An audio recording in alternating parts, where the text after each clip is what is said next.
Una de las frases más conocidas, si uno busca, googlea, el padre Gillot tiene obras magníficas, y dentro de sus frases podemos destacar: la salud no puede quedar solo en manos de los médicos. ¿Qué significa eso? Ya, yo respeto mucho a los médicos, tengo grandes amigos, y yo entiendo que hasta ahora, por ejemplo, la propuesta de la formación de los médicos es estudiar la enfermedad. Eso es un punto de partida para la ciencia, ¿no? Pero son pocos los médicos que tienen una comprensión integral de la salud. Uh-huh. Y te digo, cuando integral es por el componente, el ser humano es cuerpo, el ser humano es energía, es alma, es espíritu, es cultura, es relaciones, ¿no? Uh-huh. Y ese es un límite que tiene la formación en la medicina formal. Por eso es muy importante toda la visión alternativa a la salud. Y nuestra región aquí es una farmacia abierta, ¿no? Con tantos yuyos y remedios y curanderas y rezadores, que en el fondo, cuando digo que no puede quedar solo a mano los médicos en ese sentido, no es por desprecio a nadie, pero también alertar que la formación en la medicina es parte de la enfermedad, no estudian al ser humano como una totalidad. Uh-huh. Uh-huh. Parte de la salud. Sí, la salud. Y la esencia del ser humano es salud. Uh-huh. Entonces ahí tenemos que tener otro abordaje, otra perspectiva. Sí. Es un poco delicado, si se quiere, desde su posición, porque cuesta relacionar muchas veces el tema de la fe, digamos, de la religión con la ciencia. Sí, sí. ¿No? ¿Cómo lo interpreta usted? Sí, bueno, mira, yo me muevo mucho en el ambiente científico, entonces para mí es un tema muy tranquilo ese, ¿eh? Mira, una verdadera religión tiene que dialogar con las ciencias, porque las religiones en sí es una búsqueda del ser humano para reatar una relación rota, y toda relación rota es una enfermedad, ¿viste? Si hay una enfermedad hoy en la sociedad es la religión sin Dios. Por ejemplo, gente que hace religión del fútbol, gente que hace una devoción religiosa de un líder político, gente que hace una religión de su dinero, su prestigio, su poder, es una religión enferma, porque la religión justamente nace para reatar relaciones trascendentes, no solamente mundanas, ¿no? Uh-huh. Y ahí yo coloco, por ejemplo, la forma que estamos viendo de las personas relacionarse con líderes políticos es un infantilismo religioso, porque hacen devoción de las personas. Uh-huh. La política es idea, es proyecto, no son personas. Uh-huh. Por eso seguir a un líder es una estupidez, ¿no? Porque de líder se hace una religión. Entonces, hoy es necesario también hablar más de esto. Y ustedes que están en el campo del periodismo tienen que ayudar a hacer pensar esto, ¿no? Uh-huh. Porque hay un devocionismo sin Dios. La gente cree cualquier cosa. Claro. Y sigue cualquier cosa, ¿no? Es un absurdo. Uh-huh. Entonces, ahora, una fe ya madura, cultivada, ella es una fe serena que puede dialogar con otras formas del abordaje, del pensamiento y de la investigación. Y ahí entra la ciencia. Pero también está en el campo científico gente que hizo religión de su saber y mira con desprecio, por ejemplo, las creencias uh-huh. o las religiones, ¿sí? Uh-huh. Entonces, estamos en un momento muy rico en la sociedad hoy, que tenemos que tener una visión más, se dice holística, más de conjunto en las cosas. Uh-huh. Entonces ahí uno tiene una visión respetuosa y uno le respeta al físico, al químico, al astrónomo, al que estudia la medicina, al que estudia los yuyos y también a las personas que cultivan su propia religión con honestidad. ¿Y qué pasa con las iglesias, parroquias, y desde la Iglesia Católica cuando se ponen en contra de medicinas alternativas como el Reiki, ciertas variedades de yoga, meditación forma? Hay ciertas parroquias que están en contra de esto o también que hablan en contra de la teoría del evolucionismo, de Darwin. ¿Qué pasa con él? Porque siempre hay como una pelea constante entre ciencia y religión y también las terapias alternativas. Sí, hoy hay un conflicto en la sociedad en general y sobre todo una corriente que viene de los protestantes de Estados Unidos, que tiene una corriente muy fanática que se coloca contra, por ejemplo, todo pensamiento científico, y ahí entra el tema de la evolución, ¿no? Mira, yo pienso que la religión tiene que ubicarse en su debido lugar. Por ejemplo, la Biblia, Dios, la religión, siempre te dice el qué de las cosas y la razón de las cosas, pero no es papel de la religión entrar en el cómo de las cosas. Y el cómo de las cosas o cómo funcionan las cosas es papel de la ciencia. Ahora, el qué de la cosa, por ejemplo, Dios crió el mundo, te dice el qué. En la misa Jesús te dice, esto es mi cuerpo, te dice el qué. El cómo, tienes que dejarlo a la ciencia. Y eso hay que respetar, y la ciencia también tiene que respetar. Ella tiene que comprender el qué y trabajar la función. Por ejemplo, vamos a suponerte, la Biblia te dice, Jesús resucitó y le abrió la mente a sus discípulos. Te dice el qué. Sí. El cómo es papel de la psicología, del psicoanálisis y de otra ciencia, mostrarte cómo funciona la mente humana para que uno pueda comprender. Entonces, ese me parece un punto de partida, y eso está muy claro en el catecismo de la Iglesia Católica. Solamente que parece que mucha gente en la Iglesia Católica no lee bien estas cosas. Sí, no lo interpreta bien, porque justamente ayer leí el catecismo de la Iglesia Católica y ahí dice, bueno, no estamos en contra, es papel de la ciencia. El papel de la ciencia, lo respeta mucho. Ahora, por ejemplo, cuando me hablas de estas alternativas, que son perspectivas alternativas en la sociedad, por ejemplo, de meditación, de respiración, son formas de filosofía de vida, de gente que tiene una búsqueda del bienestar del ser humano o del bienestar de la salud. Entonces, ¿cómo alguien de la religión va a decir eso, por ejemplo, es cosa pecado, cosa del diablo? No, está hablando con una ignorancia que no se imagina el tamaño de la afirmación. ¿Y esto no se discute dentro de la iglesia, dentro de los sacerdotes? ¿No te llegó esa discusión a vos con otros colegas? Sucede, te digo, pero hay gente que está en la Iglesia Católica, pero parece que no lee las cosas de la iglesia, ¿no? En este sentido, por ejemplo, el respeto que en el catecismo coloca sobre el tema de las ciencias, de las vías de acceso a Dios, por ejemplo, es fabuloso. Las primeras páginas te dice, a Dios se puede llegar a través de la creación y del ser humano. Bueno, para llegar a Dios, al misterio a través de la creación, un mínimo tiene que comprender algo de ecología, cómo es la vida de un árbol, cómo es la vida del mundo animal, para valorizar un poco, ¿no? O al ser humano. Bueno, ¿quién estudia el ser humano? Ahí tenés la antropología, por ejemplo, la biología, que son abordajes típicos del ser humano. Y si cuando la biología estudia el cuerpo humano y se encuentra con tantas funciones complejísimas, uno ve la maravilla del cuerpo humano. Entonces puede ser una vía de acceso al misterio de Dios. Bueno, en cierta forma, a lo que apuntaba Juli también, noto que hay una preconceptualización, digamos, en el sentido de decir que la respuesta para todo es Dios. Como que, digamos, buscar respuestas en la ciencia es necesario porque hay un cierto sesgo en ese sentido, ¿no? Buscar respuestas en la ciencia a determinados fenómenos y demás no tiene sentido porque por algo pasó, ¿no? ¿Siente que se perdió un poco eso o que por ahí la gente necesita un poco más de respuesta, como decía, científica o respuestas más concretas a fenómenos sociales o comunes, ¿no? que uno tiene en la vida rutinaria? Sí, hace falta siempre, mira, si Dios nos dio un cerebro tan fabuloso, ¿sí? Y cómo era, y eso yo estoy estudiando desde que entré en el seminario porque me interesó, porque yo vengo del mundo de la publicidad y yo sé cómo se manipulaba la mente humana. Sí. Me interesó el tema de la mente, ¿no? Y hasta ahora sigo estudiando esto, y entonces hay cosas que si Dios nos dio una inteligencia fabulosa para que lo usemos. Pero no solamente está afirmando Dios todo el día, ¿no? Claro. No, afirmar a partir de tu ciencia, de tu saber, de tus búsquedas. Y que tú mantengas una relación inteligente con el misterio, ¿no? Pero algunos que quieran responder todo con Jesús, con Dios, en el fondo es un escapismo, ¿sabe?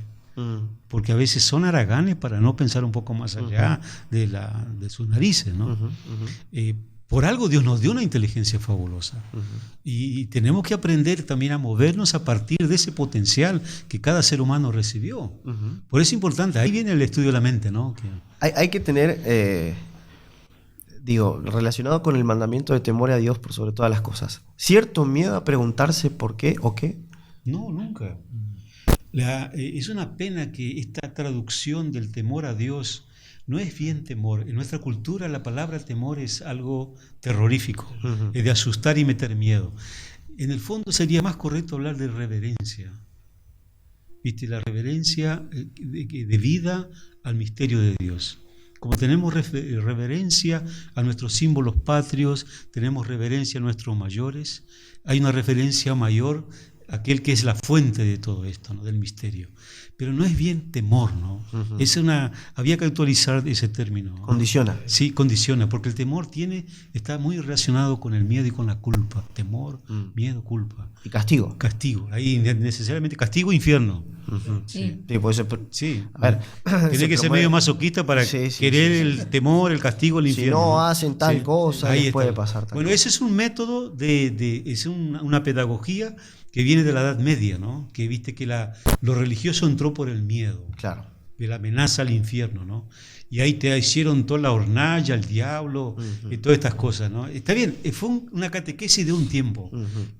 Yo te pregunto, ¿qué mayor infierno que la corrupción hoy? Sí. No, ¿Qué mayor infierno que no permitir el acceso a la salud a la gente, a la educación? ¿Qué mayor infierno de no crear fuentes de trabajo?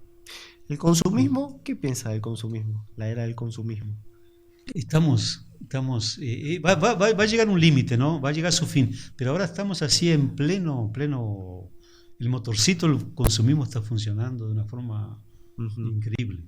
Sí, tenemos ya, fíjate, después de la Segunda Guerra Mundial, nace lo que se llamó el capitalismo de masa, donde vienen las producciones de masa, ¿no? Claro, toda la cuestión automotriz, y ahora se suma la tecnología, que también es producción de masa. Claro. Viste, por ejemplo, uno ve así la inocencia de un teléfono celular. Si uno se pregunta, ¿cuál es el origen de este aparato? Te asusta, porque fue instrumento de guerra. Y cuando a la industria militar no le interesó más o quedó superada, este instrumento de guerra se masifica. Y ahí ahora se tiene el teléfono, viste, hasta los perros tienen teléfono. Sí. Hay más teléfonos que personas. Sí. En Argentina creo que hay más, sí. No sé cómo está la estadística, pero creo en Brasil, mira, ya son 200 y creo que 4 millones. Y la estadística, te estoy hablando de 2013, ya estaban llegando a 200.000 en aquel periodo y había más de 500 millones de teléfonos funcionando. Y procesos inevitables también. Sí, inevitables, sí. Convivir. Pero el tema en el consumismo es la domesticación del ser humano, ¿no? Y Freud decía una cosa muy interesante sobre esto, que el deseo no tiene fondo. Mira que Freud tiene una comprensión bíblica de las cosas, ¿no? Por eso la cura por la palabra, por ejemplo, es bíblico. Freud es descendiente de rabinos, por lo tanto tiene una tradición bíblica. Entonces, él afirmando eso, el deseo no tiene fondo, somos nosotros que tenemos que ponerle el cerco al deseo, o si no te ahogás en el deseo. Autolimitarnos, digamos. Sí. Y el capitalismo descubrió eso, que el deseo no tiene fondo, entonces de ahí la fabricación de deseos artificiales, ¿no? De necesidades artificiales. ¿Sí? ¿Y de qué se tratan estos grupos de salud integral que se están armando por ahí en la parroquia San Rafael, donde arman charlas, se reúnen? ¿Qué sería la salud integral? Mirá, la salud integral es una propuesta que tiene así también dialogar con otros, por ejemplo, la famosa Red Sanar del doctor Red en Argentina. La salud integral es un poco antes, que se basó justamente en el estudio de la mente humana, de la función de la mente, y que la gente aprenda a manejar la mente como un instrumento, es decir, como un instrumento, como un tenedor, la cuchara y el cuchillo. Y nuestra mente es un recurso, es un potencial que no tiene límites. Como ¿viste? En el Génesis dice que hagamos al hombre y a la mujer a nuestra imagen y semejanza. Entonces hay algo en el ser humano que no tiene límites. Le podemos llamar en un momento deseo, le podemos llamar también en un momento hambre del infinito, hambre de Dios. Es decir, hay algo que no tiene límites. Y por algo Dios nos dio la mente humana, un cerebro fabuloso que fue construido a lo largo de millones de años. Y hoy nuestro cerebro probablemente llegó a un momento más alto, pero todavía el ser humano no se apropió de la función, cómo funciona el cerebro. A veces de nuestro cuerpo conocemos muy poco. Sabemos que, por ejemplo, después de un asado uno tiene que dormir una siesta para la digestión. Claro. Sabemos algo de la digestión, pero si sabemos cómo administrar toda la función del cerebro humano, pienso que estaríamos mejor, tendríamos mejores políticos, mejor presidente, tendríamos un mejor país. Y esa es mi apuesta, ¿sabes? Yo como sacerdote, yo entendí también que si Dios me llamó desde el mundo de la publicidad, también fue para algo, ¿sabes? No fue para estar repitiendo cosas, sino también para tener una contribución específica. Mira, los 3 años y medio que estuve en Estados Unidos, los cursos más procurados por los inmigrantes era cuando yo daba los cursos sobre la mente humana. Sí. Pero que siempre Biblia, espiritualidad, retiro y mente humana. Sí. Y eso vengo haciendo ya más de 30 años, ¿sabes? Dentro de lo que es salud psíquica integral, hay varios conceptos interesantes que los estuve repasando, y uno de ellos es, o un consejo incluso que se da, es tener un proyecto de vida. Wow, ese es fabuloso. ¿Cómo se hace? ¿Cómo suena eso, no? Sí. Mira, ahí está, viste lo que te decía antes del deseo ilimitado, de que en cada ser humano hay algo que trasciende a la finitud de las cosas, de lo cotidiano, de la vida. Hay algo infinito. Pero así también como el deseo no tiene fondo, si nosotros no tenemos un proyecto de vida, tenemos tanto deseo del infinito, de cosas trascendentales o del misterio de Dios, nosotros también tenemos que darle un cauce. Es como poner la misma cosa de una represa, ¿no? ¿Viste? Es tanta agua que lo podés hacer energía con ella. Bueno, el proyecto de vida sería como una represa. Es decir, que yo me propongo ahora que tengo, por ejemplo, cuando estoy con 20 años, cuando tengo 40 años, cuando tengo 50, cuando tengo 60, ¿cuál es tu proyecto de vida? ¿Y qué es lo que te moviliza dentro de ese proyecto? Sí. Bueno, de ahí depende mucho tu salud psíquica, psicológica, emocional. ¿No tiene mucho que ver con la edad? No tiene que ver. Nosotros pasamos por etapas. Cada etapa de nuestra edad tiene que tener un proyecto. Puede ser distinto. O actualizar el proyecto.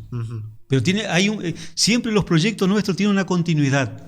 ¿Sí? No somos una suma de proyectos sueltos. No es cierto, porque cada uno es un ser original, un sujeto que le va dando continuidad a su proyecto. Vamos a ponerte, por ejemplo, Facundo, ¿cuántos años tenés? Estás con 29. 29, ¿viste? Entonces, tenés familia, tenés tus hijos, ok. Ser padre es un proyecto, tener un matrimonio es un proyecto, pero después también ustedes dos como matrimonio van a ir elaborando, ¿no? Cuando estés con 35 años, después 40, los hijos crecen, ahí el nido queda vacío, tienes que reformular tu proyecto, pues la vida continúa.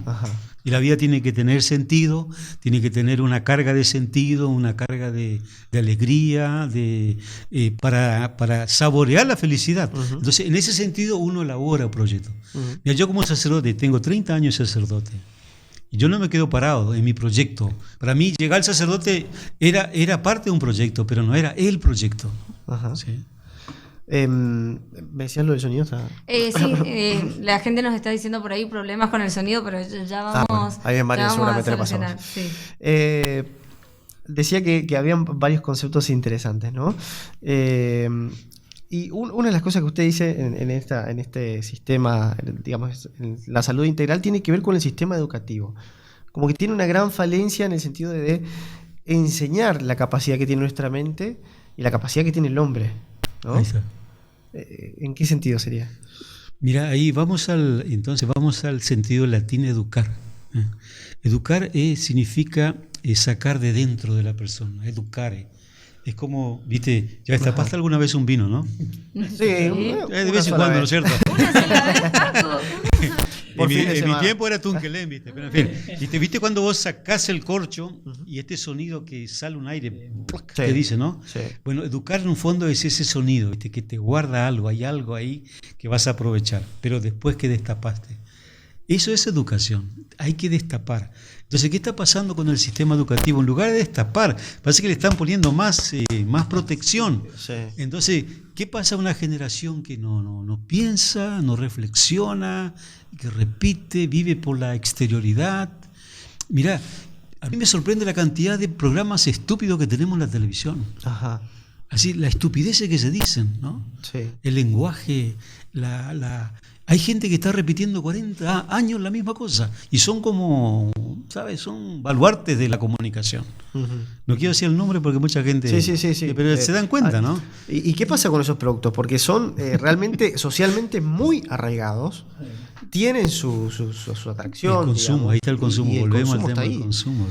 Entonces, la educación, una de las tareas de todas las religiones tiene que ser educar al ser humano a destapar su lado de la comunión con el misterio. Uh-huh. Si una iglesia, una religión no hace eso, ¿sabe? Podía abrir un kiosco y abrir una confitería bailable, sería más saludable. Con toda honestidad te digo. Uh-huh. Porque si en la iglesia también nos dedicamos solamente otra vez a colocar más tapa en aquello que debería destaparla, porque en el fondo la fe es destapar algo que está dentro. Mira, te coloco un pasaje bíblico que es fabuloso, y en esto Jesús era un maestro de los maestros. Cuando él va por imagínate la calle palestina, de todo polvoriento, estas cosas, una mujer extranjera que era mal vista por los judíos, pasa y ella sufría un flujo de sangre. Y ella dijo, con solo tocarlo, la ropa, yo voy a quedar sana. Y ella le toca, y el texto bíblico dice, y Jesús sintió que de su cuerpo salió una energía. Y cuando ella le tocó, Jesús paró y dice, ¿quién me tocó? Y te imaginas la gente, la masa muy sedienta. Sí. ¿Quién me tocó? Y Jesús comienza a mirar alrededor y ahí le ve a la mujer. Probablemente le dice, fui yo. Uh-huh. Entonces Jesús, ¿qué hace con esa mujer extranjera, enferma? Le dice, mujer, qué grande es tu fe. ¿Viste? La presencia de Jesús destapó lo que estaba en ella. ¿Viste? Eso es educación. Y hablando de educación, de presencia de Dios, uno de los temas que también tratás en tus talleres es la sugestión. Y a veces la sugestión suele ser tomado por ahí, desde el lado científico, como algo negativo. Dicen por ahí la iglesia, la fe sugestiona a las personas. ¿Cómo tocamos este tema que es polémico? Depende de dónde se lo mire. Mírala, tocaste un lindo tema porque tu madre trabaja mucho con este tema en el proyecto Redasol, ¿no? Mira, si hay algo en el ser humano que tal vez la primera revolución que tenemos que hacer todos los seres humanos es tener la capacidad de autosugestión. ¿Qué significa autosugestión? Mira, por ejemplo, te voy a contar un caso de doña María, mexicana, analfabeta. Yo estaba dando el curso y era una parte muy complicada de la mente humana. Y yo no sabía que ella era analfabeta. Y ella siempre, yo la veía, llegaba cansado del trabajo porque trabajaba con las judías, familias judías, y planchaba todo el día. Y se le veía en el rostro el cansancio, ¿no? Entonces ella venía al curso y yo veía que era muy cariñosa con los 3 hijos que venían en la catequesis. Al mismo tiempo que los padres dejaban a los niños en la catequesis, ellos se quedaban lo que llamamos escuela de padres. Y ahí yo daba el curso para ellos. Y la veía siempre sonriente, pero ella cansada, ¿no? Sí. Y una vez la felicité, le dije, María, le felicito, usted es muy cariñosa con sus niños. Y ella me dice así, usted no sabe, padre, la alegría que me da de estar en estos cursos que yo nunca me imaginé que iba a estudiar un día. Bueno, cuando terminábamos el periodo del curso, que terminó en abril, ella viene con 2 hijos más adolescentes. Y ella me dice así, mire padre, dice, yo soy analfabeta, yo no sé leer, pero yo entendía todo lo que usted decía. Y yo iba a casa y le explicaba a mis hijos. Y yo veo que ellos mejoraron. ¿Sí? Entonces la felicité. Y ahí el hijo mayor me dice, gracias padre, dice, porque mi madre me explicó todo esto del cerebro reptiliano, del límbico, me explicó, dice, yo entendí que tenía que ser mejor y le vengo a agradecer. ¿Viste? Entonces, ¿qué hizo María? María hizo la sugestión de llevar una buena información a los hijos, y los hijos despertaron a partir de lo que yo explicaba y María escuchaba que eran analfabetas y ella le explicó a los hijos. Entonces ahí se juntan dos cosas. Se junta, yo hacía la sugestión de una información y le decía, esta información va a mejorar nuestra vida, podemos usar mejor la mente, y ella comenzó a trabajar eso. Ella se hizo autosugestión, porque lo que le convenció a los hijos no fue lo que María le enseñaba, sino lo que ella le estaba mostrando que mejoró. Entonces ahí se junta autosugestión y sugestión. Para mí, y te puedo decir punto de vista espiritual y cultural, esa es la primera revolución que tiene que hacer todo ser humano en su vida. La capacidad de sugestión y autosugestión. Es decir, sugestión, tú das una buena información, sugieres la buena información. La autosugestión es lo que te moviliza por dentro. A eso yo le llamo la revolución interior. Entonces, en el fondo lo que hizo Jesús fue eso. Jesús le dijo a esta mujer, qué grande es tu fe. Pero la presencia de él movilizó lo que había de bueno en esta mujer. ¿Sí? ¿Y qué pasa con los coaching, los que realizan el trabajo de coach, que también buscan esta autosugestión de las personas, que por sí mismas empiecen a salir, a hacer lo que siempre desearon, que logren objetivos? ¿Qué pasa con los coach que están por fuera de la religión? Hay que buscar una unión. Y mira, yo te digo, eso es un buen trabajo, porque en el fondo están buscando el potencial de la persona, pero es un trabajo incompleto. ¿Sí? Pienso que un coach que tiene una visión integral de la vida haría mejor su trabajo. Eso sí. Entonces, por ejemplo, el trabajo que hace tu mamá y tus hermanas ahí y toda esta gente linda en Redasol, cuando uno ve a estas mujeres que fueron golpeadas, y como era golpeadas por la pobreza, después golpeadas dentro de casa por la violencia doméstica, que fueron capaces de salir a hacer su pequeña iniciativa económica, fueron grandes revolucionarias. Me acuerdo de Titina, aquí en nuestro barrio de Titina, por ejemplo. Ella, con todo el peso de la cruz que tenía en su vida, ella se hizo vendedora de libros. ¿Sí? Y una la veía contenta, mira, se mezclaban en el rostro de ella los golpes de la vida y la alegría, porque ella estaba ganando su platita a partir de su trabajo, ¿no? Eso es una revolución cultural. ¿Sí? ¿Se puede disociar los pensamientos de lo que son las emociones? Es decir, tratar de diferenciar una cosa de otra, o digamos, somos una integridad de las dos cosas que van y van y van para adelante de forma automática. Mira, si uno le aplica un método científico puedes diferenciar, pero no, somos uno. Es decir, cuanto mejor tu emoción, también cuanto mejora tus ideas. Cuando mejoras tus ideas, mejora tus emociones. Nosotros somos uno. Emoción, pensamiento, sí. Sentimiento, capacidad de pensar. Cuanto más armonizada la persona, nuestro cerebro te permite pensar, sentir al mismo tiempo de una forma armonizada. Pero tenemos que partir que estamos en una sociedad con muchos fragmentos, que a veces nuestro pensamiento está en un lado, la emoción en el otro lado, etcétera, etcétera. Pero ese es como un punto de partida, digamos. ¿Sí? Somos imprudentes en el habla y nada discretos al pensar. Exacto, es correcto, sí. ¿Sí? Sí, sí. ¿Qué se puede hacer? Cuando se habla sin pensar, ese es un estado cerebral, es un estado mental. Es lo que se llama hoy científicamente el cerebro reptiliano. Reaccionamos mecánicamente. Sí. ¿Sí? Es nuestra parte ciega del cerebro. Que nuestra parte ciega es cuando te subís al auto y le mueves la llave, por la energía el motor se pone en marcha, ciegamente. ¿Sí? Ahora, quien está en el volante que le da primera, segunda, etcétera, si no tenés el automático hoy, el auto no. Pero una conquista en la salud integral de la persona es cuando supera gradualmente este mecanismo ciego del cerebro, que es la parte defensiva. ¿Viste cómo aparece la parte defensiva? Hoy el mejor ejemplo de esta parte defensiva es el presidente de Estados Unidos, Donald Trump, que parece los psiquiatras americanos, 50 psiquiatras, no son cualquiera de ellos, los mejores que hay de la Universidad de Harvard. Ellos analizan y dicen, este hombre tiene un cerebro de un niño de 7 años.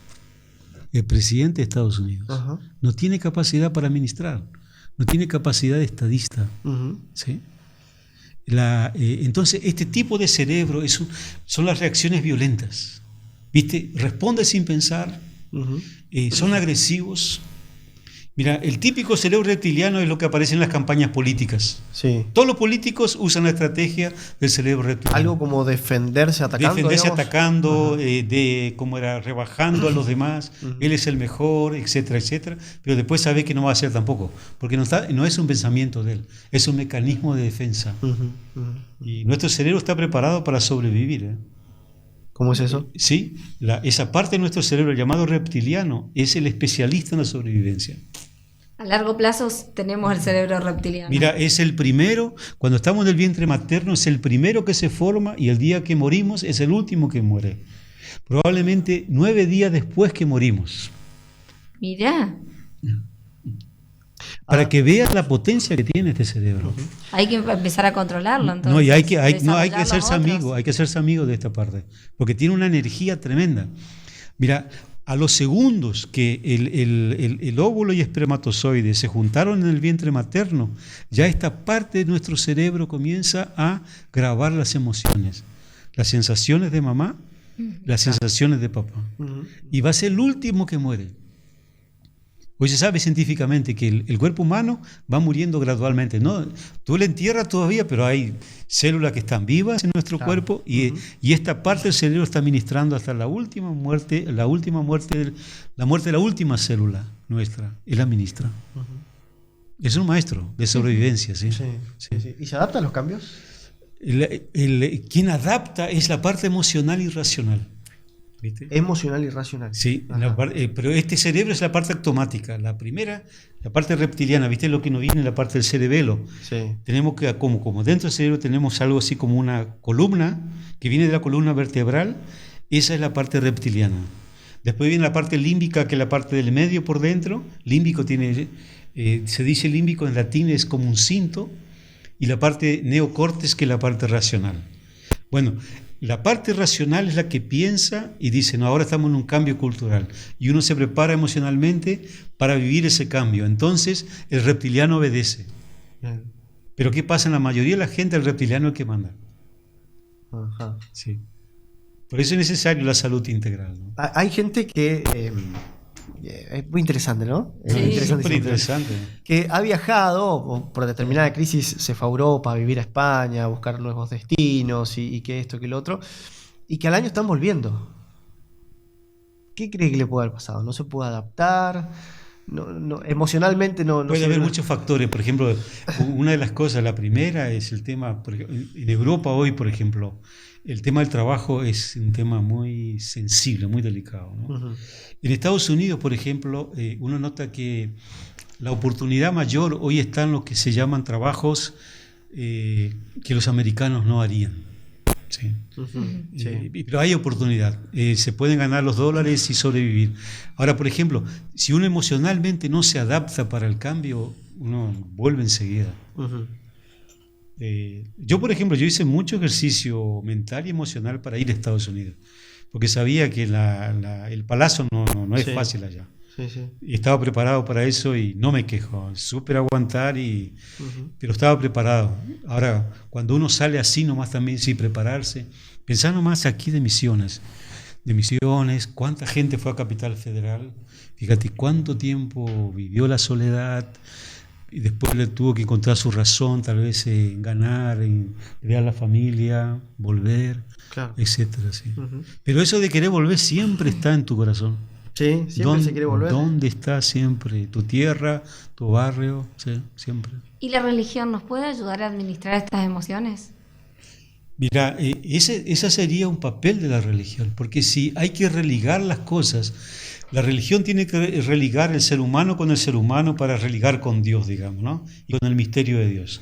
Tiene que cumplir esa función educativa, los espacios religiosos. Eso es sin diferencia de religiones.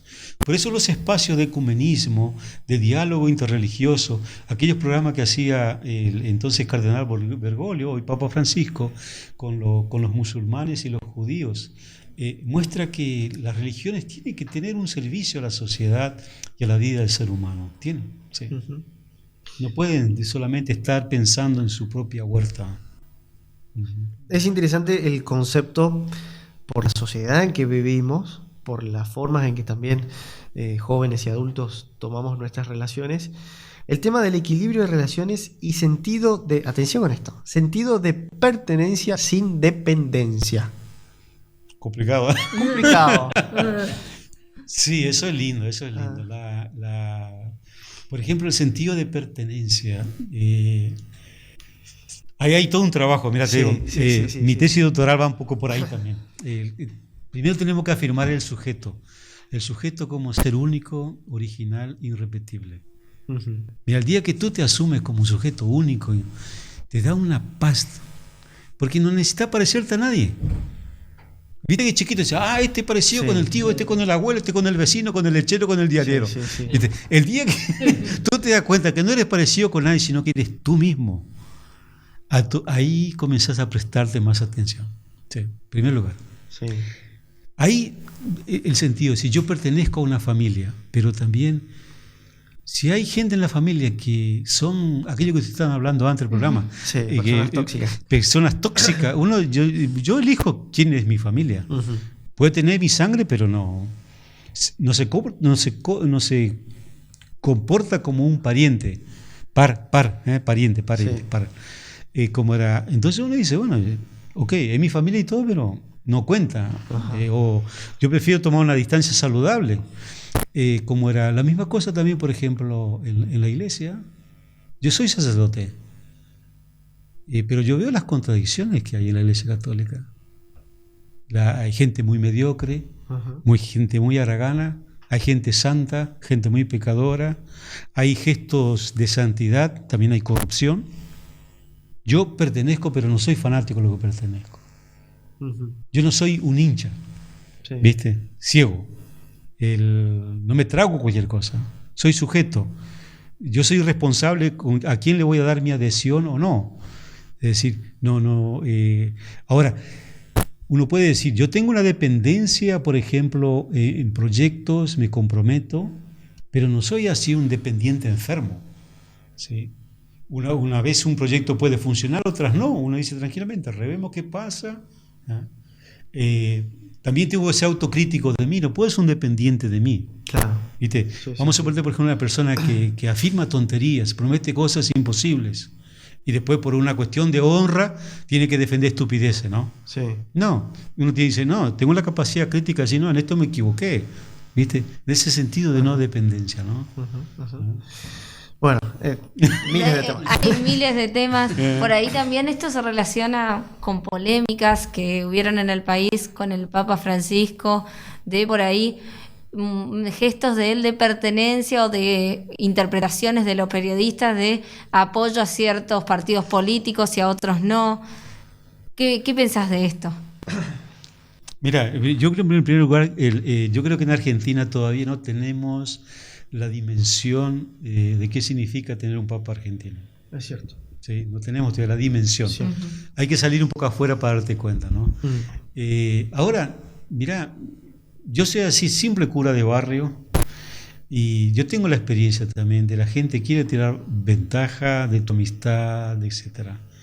Mira, si eso pasa con un curita de barrio, así aquí el tiro federal, ¿no? ¿Qué no va a pasar con un papa, no? Yo me acuerdo, yo estaba en Belo Horizonte cuando fue electo Bergoglio, y como era, me emocioné porque uno conoce la historia de la iglesia, ¿no? Y como era, y después sabiendo la simplicidad, la coherencia de este hombre, yo dije, va a sacudir la iglesia y va a sacudir por donde menos espera la gente, ¿no? Y va a comenzar por dentro, dicho y hecho, ¿saben? Ahora, es vergonzoso, por ejemplo, como en Argentina, cuando fue electo ese mismo día, la cantidad de declaraciones que habían, viste, que le llamaron de todo, ¿no? Sí. Y después de 2 días cambian el discurso como si, ¿saben? Entonces ahí está el cerebro reptiliano, ¿viste? Sí. Entonces, después, viste, querés visitarlo y enseñarle a se mata a un abuelo, viste. Claro. ¿Cómo era? ¿Te das cuenta de eso? Cómo en la política hay un infantilismo tremendo, ¿no? Sí. Entonces, no me extraña que hay gente que quiera sacar ventaja. Ahora no sé qué el Papa piensa de esto, él personalmente, ¿no? Yo no sé si también el grupo que lo rodea hace este juego, no sabría decirte, ¿no? Pero yo sé que él no es tonto así en lo político, es un hombre muy avispado, pienso que tendrá su adhesión, pero eso no le permite estar protegiendo ciertos crímenes hechos en el país, no se puede. Pero además, en cierta forma, es como que nosotros desde acá asociamos cada actitud, cada muestra pública, digamos, o cada acción política, si se quiere, con nuestra realidad. Nuestro foco, sí. Exactamente, Sí, muy distinta a la foco. que se pueda estar viviendo desde el Vaticano, digamos, o de cualquier otra parte. Fíjate, hoy nomás, terminó la misa y ya tenía invitación para comer un vellú y mate cocido en una casa, ¿no? Vamos. Y bueno, otra señora me dice, vamos. ya hice reviro. Y le dije, Sí. usted me disculpa, hoy no va a dar el reviro. Y yo, le prefiero a ella, ¿no? Pero eso siempre va a ser, sí. La pregunta final, que por lo menos desde mi parte la quería Sí. hacer. ¿Qué preocupa hoy a la iglesia y qué le preocupa hoy al padre, a usted? ¿Qué le preocupa? Una buena pregunta, ¿eh? Mira, estando en Estados Unidos, hoy los latinos somos ya la mayoría católica, los latinos en Estados Unidos. Posiblemente ya hoy es más del 60% católico de Estados Unidos son latinos, somos latinos. Me preocupa de una iglesia americana que no sabe tratar a los latinos. ¿Sí? Los curas muy distantes, muy burócratas, muy formales, pero poca capacidad de proximidad con la gente, no escuchan, creen que saben todo. ¿Sí? Yo tuve ínfimas peleas con mis compañeros sobre eso. Y yo, evidentemente, fui a hacer una investigación científica para mi tesis doctoral. Por lo tanto, tenía el oído muy afinado con la gente, ¿sabes? Hice cuestión también de relacionarme con ellos. Pero los curas, inclusive latinos, que son curas en Estados Unidos, también tienen ese modelo muy burócrata, muy distante, ¿no? Y eso es una gran incógnita para mí. ¿Qué va a ser? ¿Qué va a ser de estos latinos cuando los propios curas no se aproximan a ellos? El episcopado americano hasta ahora no se pronunció sobre el presidente Donald Trump, pero que este hombre dijo barbaridades contra los inmigrantes, lo dijo, atropelló la dignidad no solo de los mexicanos, pero ahora, por ejemplo, me llama la atención cuando un episcopado tiene que pronunciarse sobre cuestiones de homosexualidad, sobre sexualidad, uso o no de profiláctico, lo hace de forma tan inmediata. Sí, cierto. Pero me parece que en estos temas éticos, donde está en juego la dignidad humana, me sorprende el silencio. Sí. Entonces eso me deja una indignación, ¿sabes? Ahora, yo diría, por ejemplo, la parte del Vaticano, ¿no está al tanto de eso? No, el Papa se está pronunciando. El Papa se pronunció en Estados Unidos de una forma, pero con mucho coraje, ¿no? Pero el silencio del episcopado americano es muy llamativo. Sí, muy llamativo. ¿Hay un nuevo orden? ¿Cómo? ¿Hay un nuevo orden en el mundo? Yo diría nuevo desorden. Nuevo desorden, sí. Bueno, a esto el Papa le llama un poco la Tercera Guerra Mundial, ¿no? Que son pequeños focos que se van, digamos así, cada vez más radicalizados. Ojalá que tuviésemos un orden realmente, ¿no? Pero ahora con tantos seres humanos en el poder, tan desordenados mentalmente, emocionalmente, es difícil un orden. ¿Sí? Pienso que el orden se puede conseguir a nivel regional, como era, con políticos que tengan una estatura de estadistas, ¿sí? ¿Por qué no un orden tal vez como era en América del Sur, América Central? Es posible, pero hacen falta estadistas de verdad, ¿no? Me queda colgadita una pregunta que me gustaría hacerla. Sí. ¿Qué se piensa de Venezuela allá arriba? Es lamentable. Un país tan rico que esté pasando hambre, no se entiende, no se comprende. Además también, como era, Ahí vale todo un análisis sobre qué entendemos por izquierda hoy, ¿no? Claro. Porque tenemos un fenómeno en una izquierda muy dictatorial, ¿no? ¿Sí? Pueden ser las ideas lindas, pero las formas sumamente dictatoriales. Y eso se dio en todo el sector de América del Sur. Yo diría que hubo un retroceso en la izquierda, ¿no? ¿Sí? Nosotros tuvimos la izquierda de los 70, así, un pensamiento brillante, como era después de los 70 todavía estadistas, ¿sí? Pero después surgieron algunos que se pintaron de izquierda, pero con un método muy dictatorial, ¿no? Sí. Entonces Venezuela es una lástima. Un país tan rico, con tantos recursos, que el pueblo esté mendigando comida, no se entiende. Padre Gillo, Coco, Sí. bueno, gracias por estar hoy. Bueno, gracias a usted. Yo lo único que quería poner unas palabritas. Sí, por supuesto. No será superficial la parte de la pobreza, como no comparan a veces con África, muchas veces compararon, que son palabras que no viene a nuestro país de tanta riqueza que tenemos. Por eso digo, tanta pobreza acá es porque la absorción son para pocos y el resto están sometidos a la política, a migajas que le dan, como dijiste hoy. Son pocos, son lo que pelean, son los que llevan más poco, pero están conteniendo a esa política que ya está destruyendo a todo. O sea, ¿viste? Lo que vos dijiste hoy es cierto, porque son pocos los que reciben, entonces son los que pelean más. Está. Bueno, les agradecemos muchísimo.